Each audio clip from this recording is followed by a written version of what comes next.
Esta es una emisión de crítica artística y periodística.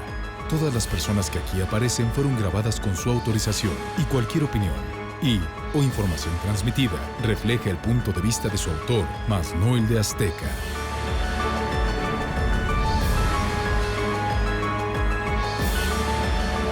La historia detrás del mito presenta.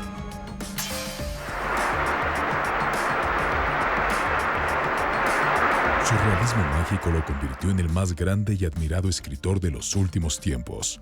Yo en realidad parto de una imagen. Lo primero que a mí se me ocurre de un libro es una imagen. Narró lo cotidiano como algo maravilloso. El ser humano más misterioso y al mismo tiempo normal. En sus raíces encontró los personajes fundamentales de su obra. El abuelo coronel le contaba historias de la guerra, la abuela le contaba supersticiones. Pero seguir su vocación le provocó enfrentamientos con su padre. Mi papá no quería que él fuera escritor, sino abogado. Él decía que no. Le dije, no voy a estudiar Derecho. Y antes de alcanzar la gloria, padeció hambre y pobreza. Pasó unas hambres locas allá. Y él cantaba para poder ganarse unos pesitos para comprar comida. Y los pasajes más desconocidos de su vida en París, antes de ser reconocido mundialmente. Empezó a conquistarme, digamos, por el verbo, realmente, por cómo hablaba. En exclusiva desde Colombia, París y México, la historia detrás del mito recoge testimonios únicos sobre la vida, obra y el monumental legado del más célebre escritor latinoamericano. Supremamente inteligente, un niño precoz. Él todo lo preguntaba y todo lo entendía. Ese amor del abuelo por sacar de su nieto lo mejor de sí. Son las voces de familiares, amigos y contemporáneos del escritor colombiano que refundó el oficio de contar historias hasta convertirlas en algo fascinante, mágico y universal. Es la historia detrás del mito de Gabriel García Márquez, Nobel de Literatura colombiano. Primera parte.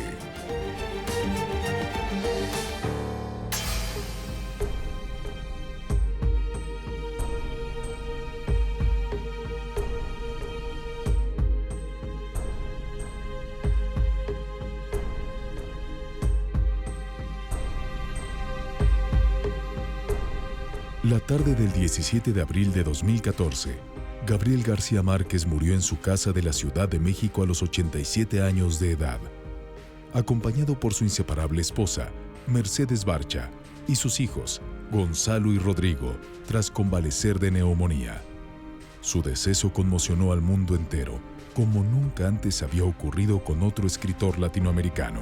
Deja una obra literaria para toda la humanidad y que perdurará mientras el hombre tenga inteligencia. La pérdida de un hombre excepcional, de un amigo como hay pocos y obviamente de un clásico de la literatura mundial. Es el principio de otra vida, ¿no? Y estamos viéndolo acá. Ahora ya tiene su día en Nueva York y yo creo que tiene todos los días su día en la cabeza de los lectores que lo leen y de ahí no se va a ir. Al igual que Úrsula Iguarán, la matriarca protagonista de su novela, 100 años de soledad, García Márquez murió en medio de la tranquilidad de un místico Jueves Santo. Nadie puede decir con seguridad que es el destino. Ella nos mandó, fue Jueves Santo, pues. Ella nos mandó a todos fuera, digo, váyanse, no hay problema. Y a las 12 horas estábamos tomando el avión para regresar, para ayudar a la familia en todo lo concerniente. 4 días después, el pueblo mexicano rindió homenaje póstumo a García Márquez en el espacio más importante de la cultura nacional, el Palacio de Bellas Artes.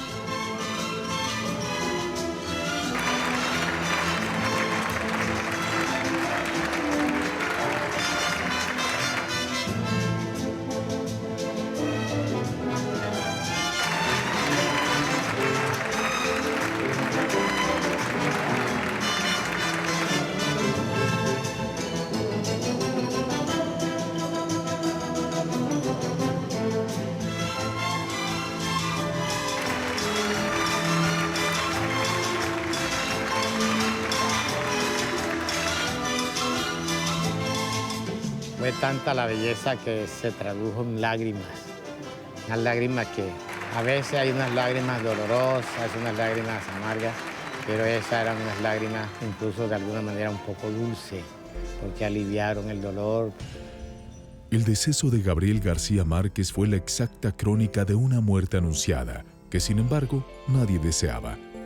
El escritor había recaído en un antiguo padecimiento cancerígeno que lo llevó a escribir la última página de su propia vida. En 1982, Gabriel García Márquez había acaparado los encabezados de los periódicos de todo el mundo al recibir el Premio Nobel de Literatura. 32 años después, el suceso se repetía, aunque esta vez la noticia no era celebratoria, sino sombría. El genio del admirado y venerado escritor se había apagado.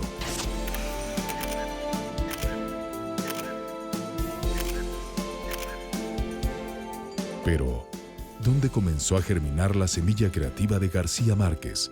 ¿De dónde surgieron los personajes de sus historias? Los 100 años de Macondo suenan en el aire. Y los años de Gabriel trompeta lo anuncian.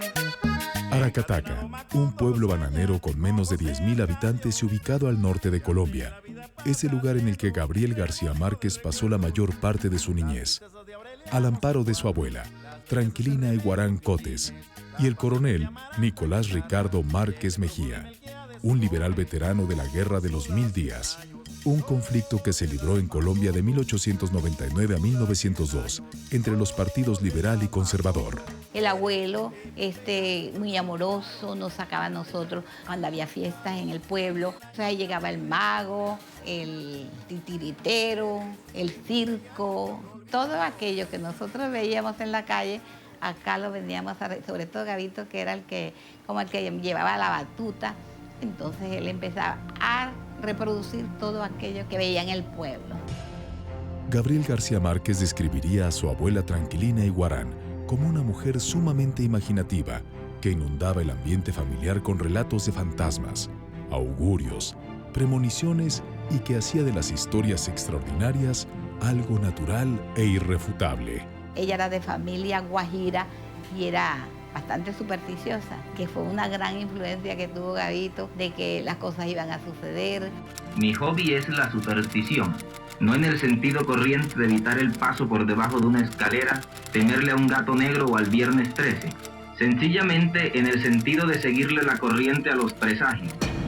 Los abuelos maternos influirían definitivamente en la vocación literaria de Gabriel García Márquez, en su fecunda imaginación, sobre todo porque desde antes de cumplir 1 año de edad, el pequeño Gabito quedó a su cuidado, mientras su madre, Luisa Santiago Márquez, y su padre, Gabriel Eligio García, hacían su vida en otra ciudad. La nana del escritor, María Magdalena Bolaños, recuerda bien la historia. La madre de él se enamoró un telegrafista de ella. Doña Tranquilina no gustaba de eso porque su hija no se podía casar con una borrasca, una persona que es menos que uno. Ese señor no es sino un triste telegrafista. Los padres de Luisa le hicieron oposición porque García era un hombre un poco aventurero, ¿no? Y era violinista y daba serenatas y era poeta. Entonces, pues los padres decían, no, ese para mi hija no. Era una persona buena, era un telegrafista, es decir, una persona de unos buenos sentimientos, que la dejaran que contrajera matrimonio con mi papá. Con la idea de separar a la pareja, el coronel Nicolás Márquez envió a su hija Luisa Santiago fuera de la ciudad. Pero Gabriel Eligio la siguió a distancia y a través de emotivas cartas y poemas de amor enviados por telegrama, logró conquistarla y terminaron por casarse. Ella contrajo matrimonio en Santa Marta porque ella estaba mi tío Juan de Dios y los abuelos no fueron al matrimonio. Así que ella se quedó con esa tristeza. La historia de este tropezado cortejo inspiraría años más tarde a Gabriel García Márquez para escribir su famosa novela, El amor en los tiempos del cólera. El amor en tiempos del cólera no es más que los amores contrariados de mis padres. Y para el amor en los tiempos del cólera empecé a entrevistarlos, pero como reportero todos los días y por separado. Cuando estaban juntos se contradecían, se terminaban hasta peleándose. Mis abuelos no eran partidarios de ese matrimonio. Cuando ya estaba embarazada allá, ella enseguida llamó a doña Tranquilina y le dijo, mami, estoy embarazada y yo creo que es varón. Entonces la abuela, pensando que ese muchachito que mandó un mensaje con mi tío Juanito, que por qué no se venía para Aracataca para que el niño naciera allá. Y entonces nació Gabito el 6 de marzo de 1927. ¿Es verdad que durante el parto, bueno, él estuvo a punto de morir?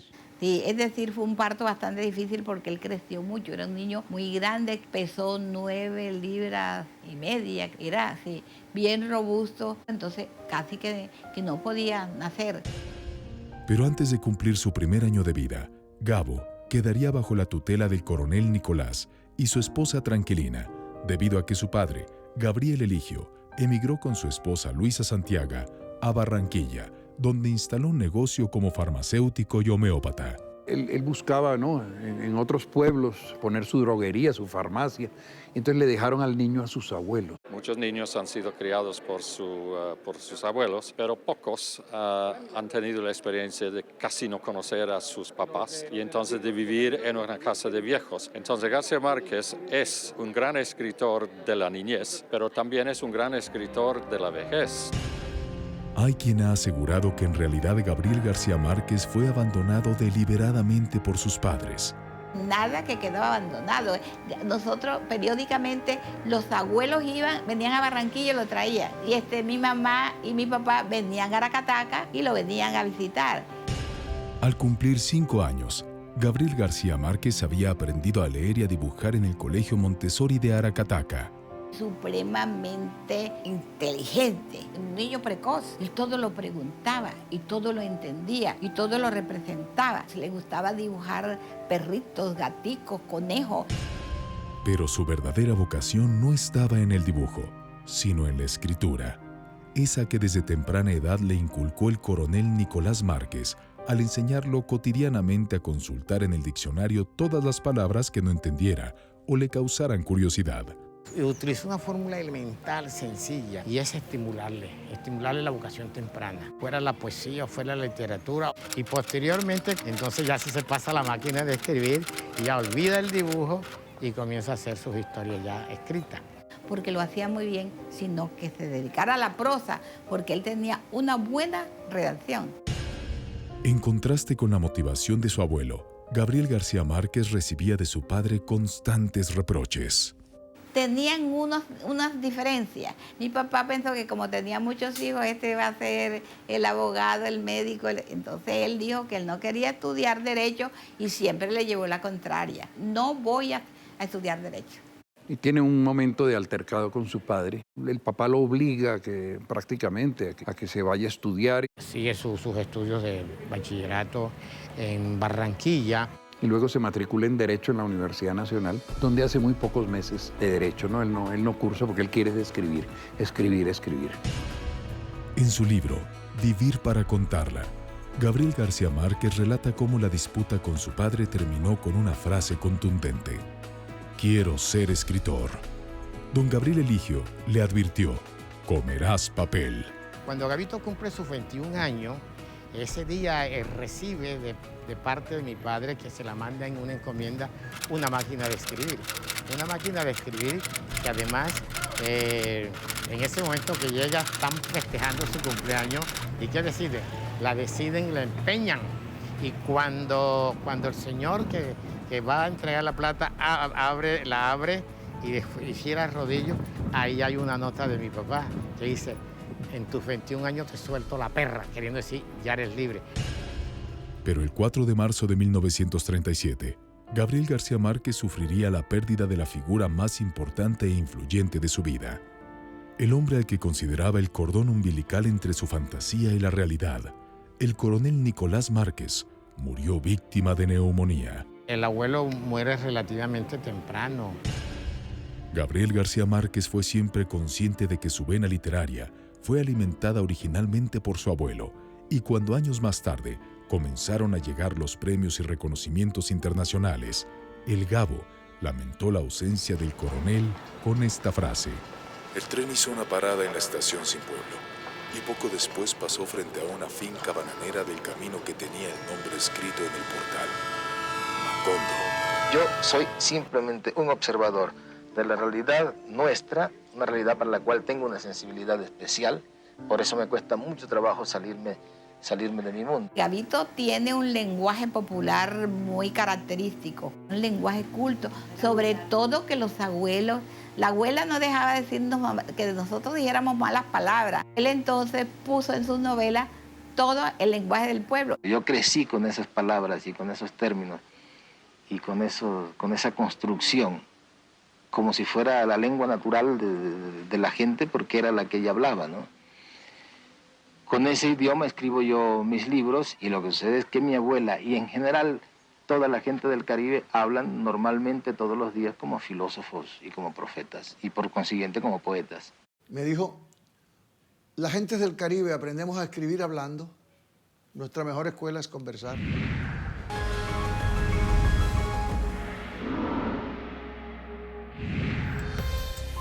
La biografía de Gabriel García Márquez se compone de 43 títulos, siendo el primero su cuento Un día después del sábado, en 1954, y el último, Yo no vengo a decir un discurso, de 2010.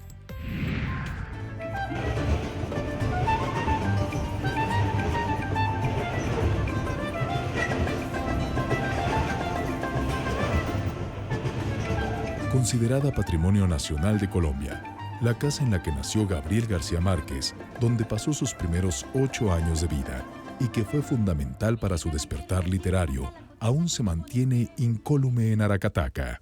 Y la casa era llegaba todos los familiares de la provincia, los familiares que llegaban de aquí de Barranquilla, la gente que vivía en el pueblo, es decir, donde todo el mundo llegaba y encontraba hospedaje allá, entonces era una casa de mucho movimiento. Convertida desde 2010 en un museo dedicado a Gabriel García Márquez, el inmueble reproduce 14 ambientes característicos de las viviendas caribeñas de la primera mitad del siglo XX. Se dice que en 2007, cuando Gabriel García Márquez regresó a Colombia luego de más de 40 años de ausencia, hizo evidente su molestia por la transformación que el gobierno local había hecho a la casa de su infancia. Para el entonces ya mundialmente conocido escritor, esa casa convertida en museo ya no guardaba los vestigios del hogar donde su imaginación había empezado a desbordarse. Pero, ¿cuál fue la importancia que tuvieron las mujeres en la vida de Gabriel García Márquez? Siempre con las mujeres entiendo mucho mejor. Cuando a él lo dejaron los papás en la casa de los abuelos en Aracataca, eso estaba lleno, era de tías. Entonces, esa era una casa llena de mujeres. Y desde eso él creó una especial dependencia. La abuela le contaba supersticiones, que una niña se fue en cuerpo y alma al cielo, y era que se había ido con un hombre casado, ¿no? Y ahí salen Remedios la Bella. Era una persona sumamente supersticiosa. Yo siempre daba la impresión de que tenía algún hilo secreto con ciertos poderes sobrenaturales, porque en mi infancia siempre era un asombro ver cómo ella creía adivinar las cosas y hacía pronósticos y profecías que luego se cumplían. Pero mucho de lo que Gabriel García Márquez logró en su vida, en lo profesional y personal, se lo debió a la dependencia amorosa de otra mujer, su esposa Mercedes Barcha, con quien compartió todos los sentimientos, emociones y triunfos de su vida hasta el día de su muerte. Él conoció a Mercedes cuando nosotros un tiempo vivimos en Magangué y estaba pequeñita. Le gustó la peladita porque era bonita, muy graciosa. Y era la hija de un farmacéutico allá en Arjona, y entonces Gabito se enamoró de Mercedes, que era una colegiala tímida, se enamoró desde el primer momento que la vio. Cuando Gabito escribía la columna de la jirafa, ella ya estaba aquí, porque la jirafa ya tiene el cuello largo así, entonces la jirafa era por ella. Gabo lo dijo siempre, dijo, desde el día que la vi supe que nos íbamos a casar. Y duraron años de amoríos. Y pasaron las cosas más insólitas, las vueltas de la vida, como dicen por aquí. Gabo se fue enviado especial del diario El Espectador de Bogotá a Europa. Todos esos amores fueron por puras cartas y cartas y cartas. Lo único que yo sé, que Mercedes tiene una pila así de cartas de amor de Gabito. Gabo volvió Y ella lo esperó y se casaron en 1958. Mercedes es una mujer excepcional, eso lo vio el Gabo como vio tantas otras cosas. Una mujer muy fuerte, muy inteligente, con una, tranquilidad frente al destino, entrañable y admirable. ¿Cómo conoció usted a Mercedes? Pues llegó cuando se casó, ¿no? Se fue y se casó y volvió con Mercedes a Caracas. Y era muy tímida, y después se volvió mi comadre. Ella fue una persona muy importante en los triunfos de Gavito. Disciplinada, ordenada. Porque Gavito era también bastante inicialmente desordenado, pero también se le debe mucho al temperamento de Mercedes.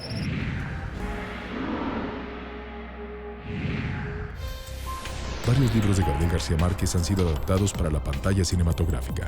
Sin embargo, el escritor colombiano nunca aceptó que su obra cumbre, 100 años de soledad, fuera filmada. Gabriel García Márquez comenzó su carrera como escritor en Zipaquirá y Bogotá. A Zipaquirá, ciudad ubicada al centro de Colombia, Gabriel García Márquez arribó gracias a una beca otorgada por el gobierno colombiano para continuar sus estudios de bachillerato en el Liceo Nacional de Varones, una institución educativa en la que no la pasó muy bien durante varios meses. Aún adolescente, Gabo extrañaba la calidez de su tierra caribeña. Y disfruta la beca y estudia allá. Y de allí, cuando termina, se viene a Bogotá. En Bogotá, Gabriel se matriculó en la carrera de Derecho en la Universidad Nacional de Colombia, solo para complacer a su padre, ya que además de la carrera de Medicina, no había otra opción universitaria. Mi papá no quería que él fuera escritor, sino abogado. Mi mamá le decía que si tu papá dice que te matricules, Y entonces él decía que no. Hasta cuando dije, no voy a estudiar Derecho. Para entonces, Gabo había comenzado a escribir poesía y cuentos cortos. El primero, La tercera resignación, lo publicó el 13 de septiembre de 1947 en el suplemento cultural de El Espectador, uno de los principales diarios de la capital colombiana. Comenzó como poeta, mucho antes de probarse como periodista y como escritor. Estaba con un amigo, que era también amigo suyo, estaba sentado en el café, y entró un muchacho joven, pero muy distinto a todo lo que era normal allá en la ciudad, en ese café, vestido de claro, con un saco largo que le daba las rodillas, un pantalón muy ceñido acá, que digo yo que parecía más bien el traje de un cantante de rumbas. Y este tipo tan raro, ¿quién es? Dije, no, este es un muchacho costeño que está estudiando Derecho. Es muy mal estudiante. Lo conocen allá en la universidad como Gabito. Pero el 9 de abril de 1948, la Universidad Nacional de Colombia cerró indefinidamente sus puertas debido al llamado Bogotazo, un episodio de violentas protestas, desórdenes, disturbios y represiones sociales a causa del magnicidio del líder popular, Jorge Eliezer Gaitán. Entonces, Gabriel García Márquez abandonó definitivamente los estudios de Derecho para trasladarse a la ciudad de Cartagena, donde trabajó como reportero del diario El Universal por 18 meses. Luego llega la muerte de Gaitán y el Bogotazo, que son los hechos violentos que lo obligan a regresar a Cartagena. De alguna manera llevaba varios años separado del Caribe, y cuando García Márquez vuelve o llega a Cartagena fue como un reencuentro con la cultura, y de alguna manera ya vemos que García Márquez está empezando a prepararse para captar ese mundo que es el que nos entrega en los cuentos de los funerales de la Mamá Grande y en 100 años de soledad. Fueron estos meses tan decisivos para García Márquez porque en esos pocos meses él tuvo grandes experiencias. Por ejemplo, a raíz de unas denuncias que se hicieron sobre una masacre en El Carmen, un pueblo cercano de Cartagena, García Márquez recibió amenazas y prácticamente fue silenciado. Le dijeron, no pueden volver a seguir escribiendo sobre eso porque van a peligrar los periodistas. En poco tiempo, Gabo emigró a Barranquilla, donde empezó a escribir una columna, La Jirafa, en el periódico El Heraldo, y donde incluso vendió enciclopedias para subsistir.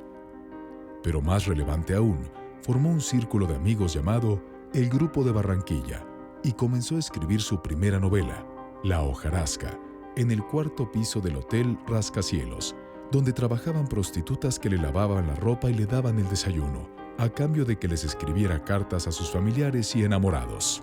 Hay dudas sobre el momento preciso en que García Márquez empieza a escribir esta novela. Lo cierto es que todo indica que lo escribió en un momento en que se estaban moviéndose entre Barranquilla y Cartagena, probablemente comienzos de los años 50. Y ya entonces empieza a crear ese mundo caribeño que está inspirado mucho por la obra de William Faulkner. La hojarasca fue la primera novela de García Márquez. No obstante, la alternativa como escritor la tomó como su primer cuento publicado en el libro Tres cuentos colombianos en 1954, cuando regresó a la ciudad de Bogotá. No es la hojarasca como la gente cree, sino ese libro. Ese libro fue la primera vez que a él lo pusieron en forma de libro. Ahí van paralelas las dos carreras, la del escritor y la del periodista. Luego después del Heraldo se pasa al Universal en Barranquilla, y del Universal en Barranquilla va y se lo roba Mutis con la equiesencia, me imagino, o con la gente del Espectador. Le dijo, traiga a ese tipo para acá porque ese tipo merece estar aquí, no allá. García Márquez regresó al Espectador, cuyas páginas albergaron el relato de un náufrago, que el periodista cronicó día tras día. Cuando ya a él llega el momento, por ejemplo, de relato de un náufrago, ahí saca todas sus herramientas magistrales, todo lo que había aprendido, lo sacó a relucir y logró ese fenómeno tan espectacular. A las 2 de la tarde ya había cola en las puertas del periódico en la avenida Jiménez para leer el relato de un náufrago. Al margen del revuelo que causó el relato en donde Luis Alejandro Velasco, único sobreviviente de la tripulación del destructor Caldas, García Márquez puso en riesgo su integridad o el pellejo, como él mismo escribió, al evidenciar en su texto la corrupción de las Fuerzas Armadas colombianas bajo el régimen del entonces dictador Gustavo Rojas Pinilla. En el buque que era de la Armada colombiana venía cantidad de neveras y lavadoras y secadoras y esos artefactos eléctricos que en Colombia estaba prohibido en ese momento traerlo, era puro contrabando. Pero la carga estaba mal estivada, estaba suelta ahí, y en un momento en que el barco dio un bandazo, salieron las neveras por la borda y se llevaron unos marineros, el único que salvó fue Velasco. Entonces, como estábamos en una dictadura, la dictadura de Gustavo Rojas Pinilla, la dirección del periódico pensó que no era prudente que esa persona que había hecho esa denuncia anduviera por ahí, que pues, lo podían matar, pues, y entonces lo mandaron para Europa.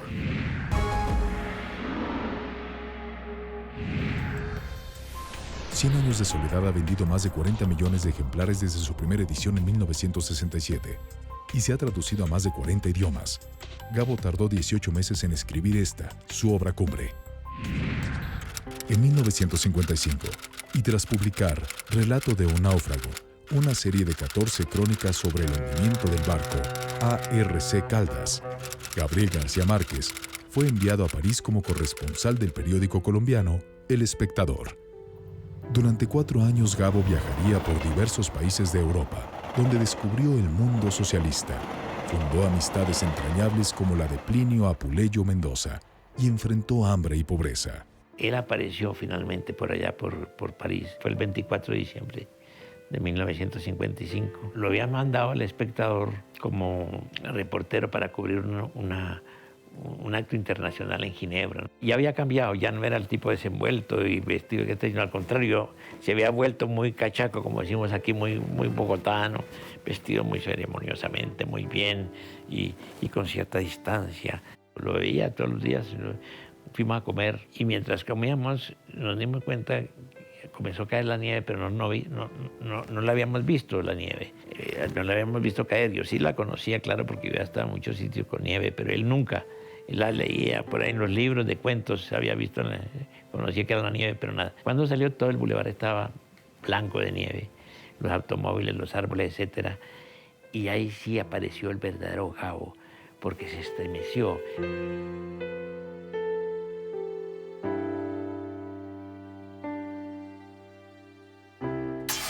Al poco tiempo de llegar a París, Gabo leyó una noticia que cambiaría todo.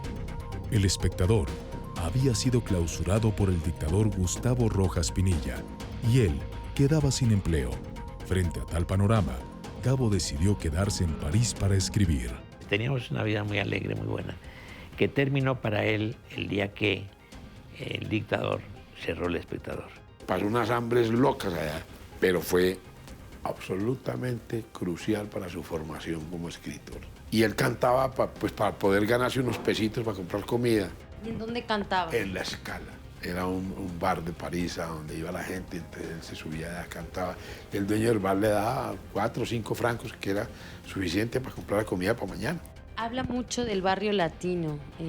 Claro, porque eso era en el barrio latino, la Rive Gauche de París, que es el sitio de los artistas y de los pintores y de los escritores y todo. Y allí fue donde tuvo sus amores con su novia de París. El nombre de la pareja de Gabriel García Márquez en aquel entonces es Tachia Quintanar, quien desde París revela detalles de su relación con Gabriel García Márquez. Yo una vez fui a dar un recital allí en ese club y que invité a un amigo que era periodista portugués y él había conocido a Gabriel García Márquez en Ginebra. Y el García Márquez dijo, y una tipa diciendo poesía, debe ser un rollo terrible. No, yo no, yo todos espero en el café. Y efectivamente, en el Café Mabellón, que está en Mabellón, allí lo encontré. Un tipo muy delgado, parecía un argelino, con aquel bigote. Y siempre he contado que al principio me pareció un tipo un pelín pedante. Y luego me di cuenta de que todo era timidez. Y poco a poco pues me fui dando cuenta de que este hombre era un hombre muy especial. Que me regalaba claros de luna, que me regalaba, me decía se lo regalo. Cuando yo le enseñaba un sol así en crepúsculo, decía se lo regalo. Y a mí nunca me habían dicho eso. Empezó a conquistarme, digamos, por el verbo, realmente. Por cómo hablaba. Y efectivamente estuvo un cierto tiempo hasta que tuvo la mala sombra de que se cerrara su periódico y ahí es cuando se acabó el dinero. Entonces al principio pues eso me invitó a cenar a un sitio o dos y tal y cual, pero muy pronto de nuestra relación se acabó los cheques que le venían cada tiempo. Y ahí es cuando empezó, digamos, una historia un tanto dolorosa porque yo estuve enferma y claro, yo qué sé, todo se hace más difícil, ¿no? Y allí fue cuando Gabriel empezó a escribir El Coronel. El Coronel no tiene quien le escriba, porque en realidad hizo una especie de paralelo entre el coronel, que había sido su abuelo, que venía siempre a buscar su correo a ver si le pagaban la pensión, y él mismo, que estaba esperando su cheque y que no llegaba. Y por eso es que en Colombia me llaman la coronela, porque efectivamente la coronela, la de verdad, tenía asma, pero yo tenía otras cosas. ¿Qué astucias tenía Gabriel para sobrevivir también con usted? Uy, es que Gabriel lo malo que no sabía hacer nada más que escribir, porque luego se ha dicho por ahí que recogía papeles y tal. En mi tiempo exactamente no. ¿Cómo fue esa ruptura o cómo terminaron las cosas entre ambos? Por voluntad de él, no voluntad mía. Por voluntad de él, porque cuando nos separamos en el 56, en diciembre del 56, se habíamos dicho que no nos veríamos nunca más. Claro, él no sabía lo que le esperaba como éxito, y ni yo tampoco, claro. Este hombre, cuando volvió a su país, se casó bastante pronto. Por lo visto tenía una novia, de la cual naturalmente no me había hablado. Y esa novia le estaba esperando y se casó nada más que llegó. Entonces, que este hombre a la vuelta, ya con el éxito, haya venido a París y me haya querido encontrar a mí, es una cosa muy, muy especial, ¿no? Cuando se enteró de que estaba embarazada de él y cómo se sintió... No, prefiere... No, de ese tema prefiero no hablar.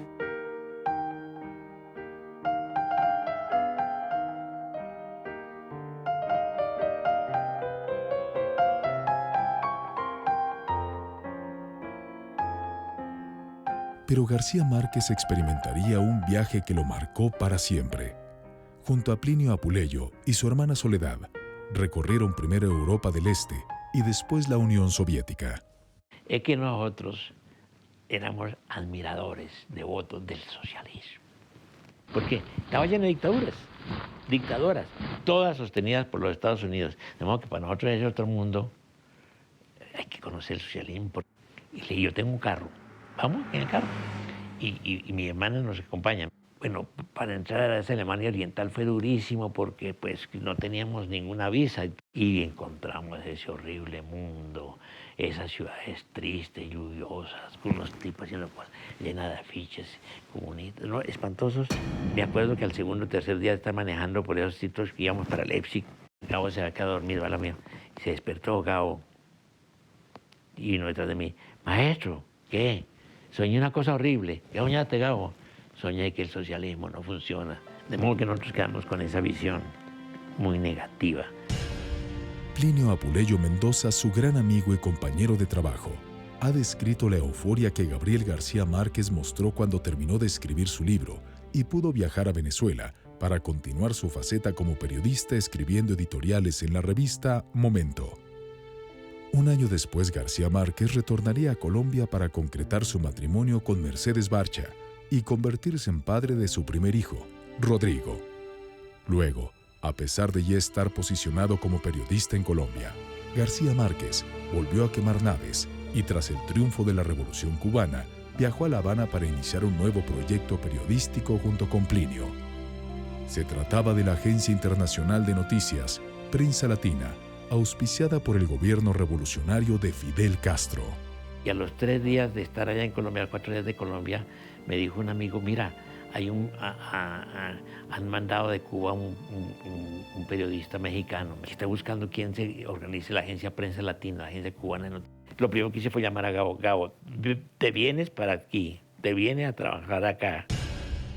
Bajo la dirección de Jorge Ricardo Massetti, Prensa Latina se fue a pique cuando el aparato de control del gobierno cubano empezó a intervenirlo todo. Yo creo que estamos haciendo una muy buena labor. Lo que sí nos preocupó, a mí me preocupó mucho, es que cuando iba, Massetti estaba muy molesto porque los periodistas comunistas del viejo Partido Comunista se reunían aparte. ¿Usted por qué se reúne aparte? ¿Por qué se reúne aparte? No, todos estamos con la revolución. Aquí todos estamos con la revolución. No tienen por qué reunirse aparte y conspirar y todo eso. Se está dibujando, se está perfilando un divorcio entre eso. De modo que cuando los tipos siguieron haciendo lo mismo, Gabo también lo había notado. Teníamos a uno que llamaba Maldonadito.